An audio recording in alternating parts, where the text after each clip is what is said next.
Now, let's talk to Tom Hunt, Conservative MP for Ipswich, who voted against the measures last night, alongside practically, well, we're told it's 100, although it's 98 plus a possible other two. I'm calling it 100.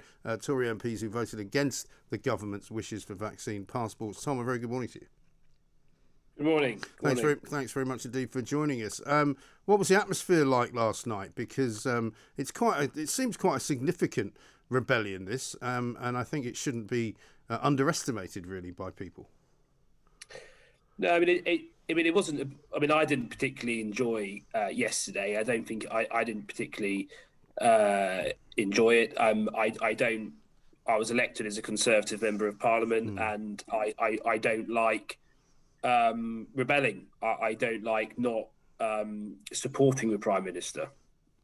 So I took no joy in rebelling and voting against the Prime Minister. I expect to be in the same lobby as the Prime Minister, not a different lobby. And yesterday, of course, I was with a number of colleagues. But I think that the view for many of us, is that we are just uncomfortable, that it seems as though we are heading potentially towards something that will resemble a lockdown and lockdown restrictions. I myself am desperately concerned about whether, as a society and as a country, as an economy, we can even handle that. The mere thought of draconian restrictions is enough to send millions of people up and down the country into depression, to seriously impact the economy, people's livelihoods, never mind it actually happening. We've been living with this thing for around 20 months, and I just simply don't think we're in a position as a society to continue with this uncertainty and the devastating consequences of lockdowns. And if it is the case that we behave in a just-in-case way when it comes to different variants of concern, then sadly, I don't know where this ends. Because, if we get through Omicron and we do a research, well, actually, it's not as bad as we perhaps first thought. It's obviously not ideal. It's spreading quickly, but what happens in 3 or 4 months when there's another variant with 31 mutations or 32 mutations? Where does it end? And millions of people thought it ended with the vaccine. And they're very happy to get behind that. And I'm very happy to get behind that. And I'm very happy to get behind the booster campaign. I'm going to have my own booster. But we can't continue. And it gets to a point where we've got to say that. Yes. We can't continue. Well, I think it's time, and I think a lot of people would agree with you, Tom, that it's time the government had a different strategy. We all understand that it's been difficult. We all understand that it's not easy to work out precisely how to navigate your way through some of these very dark and unknown areas. But, we have been dealing with it now for a lot longer than we had last year. And it seems to me that there is a way of pivoting every time something happens, every time something goes on. But what you can't do as well is tell people that vaccines are the answer and then tell them some months later, well, it turns out vaccines are not the answer. Well, I think there's the issue of vaccine passports, but I think we need to be. There was a very large number of members of Parliament who voted against that measure yesterday, and I think that vote in particular almost became a bit of a proxy vote, not just for those who had concerns about what was being proposed with regards to those passports, but also general concern about the direction of travel. Let's be honest, that some of the things that have happened over the last, for example, the strong work from home guidance, there wasn't a vote on that. So one can only guess as to what was motivating each member who voted in that division of yesterday. I mean, I know that some will say that, of course, only vote on the thing in front of you. But frankly, if the thing that you really care about isn't in front of you, what do you do in those circumstances?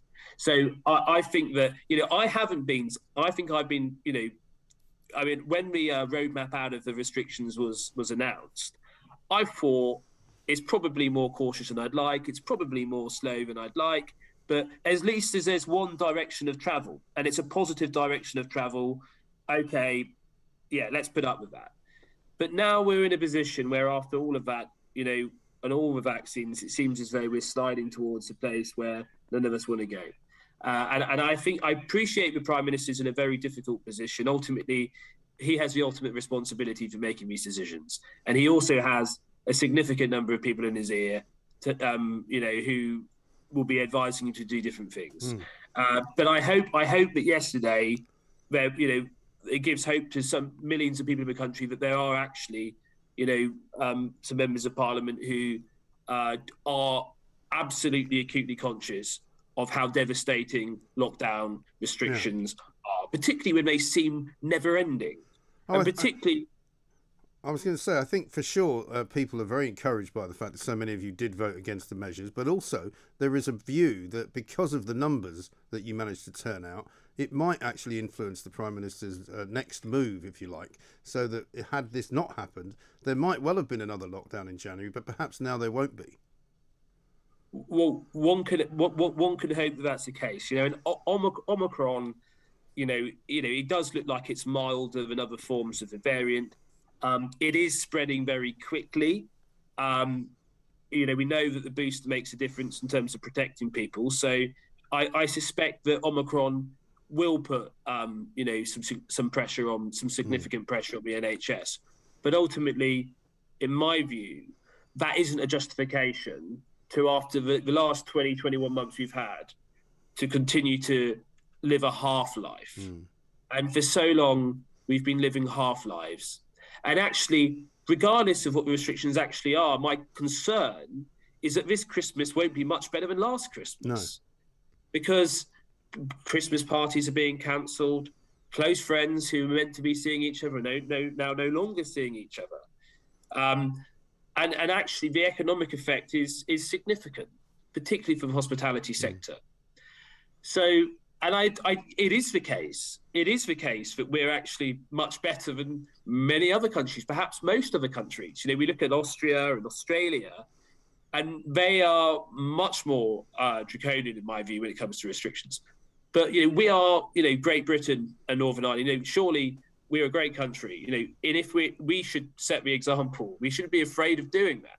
Because often people say, well, you should be lucky that we've got it like we've got it here, because it could be a lot worse. It could be like Australia. It could be like Austria. And I'm just saying, well, since when do we look to those countries to decide what we do? We're Britain.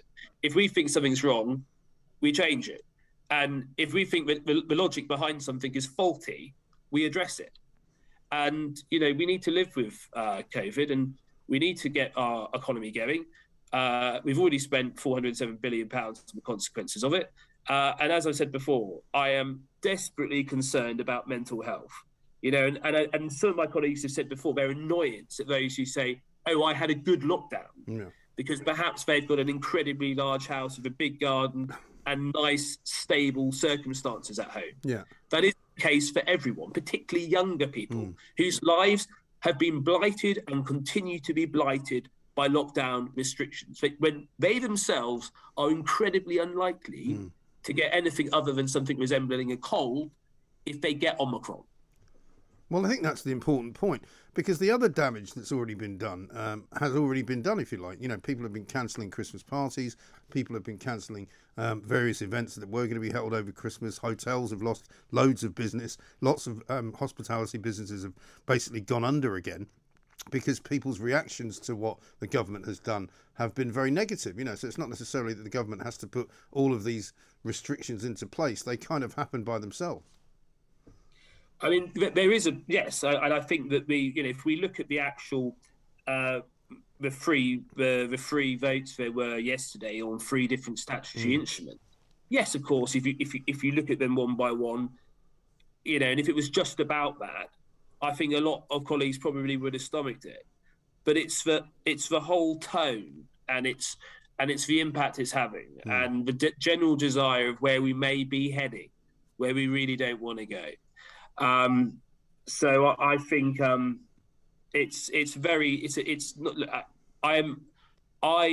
yes, it's not good for a Prime Minister that that there's been such a big rebellion, but I must say that I continue to have faith in the Prime Minister.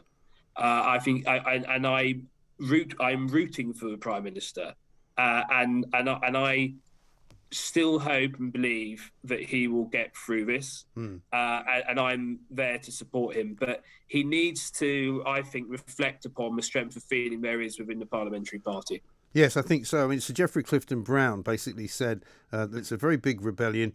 He's got to now be in some danger. He's got to realise it, because if he doesn't, he'll be in much bigger danger. And he's suggesting that Boris needs to kind of change his approach to COVID in the new year. Would you echo that? I do feel as though we need an approach to COVID that involves living full lives and living without fear. That is my view. And my concern at the moment is that we're heading in a direction with the way in which we manage COVID that doesn't sit comfortably with that strategy that is respectful of those things. So as I say, when I got elected as a member of parliament, I knew I'd have to make difficult decisions, and I knew there'd be occasions where I'd have to just, support the government, even though I might not necessarily want to on certain occasions. Because if you're elected as a MP for a major party, you expect to do that. I was not expecting to have to make decisions of the sort of things we were making yesterday, but are so intrinsic to the running of our society, freedoms, liberties, everything else.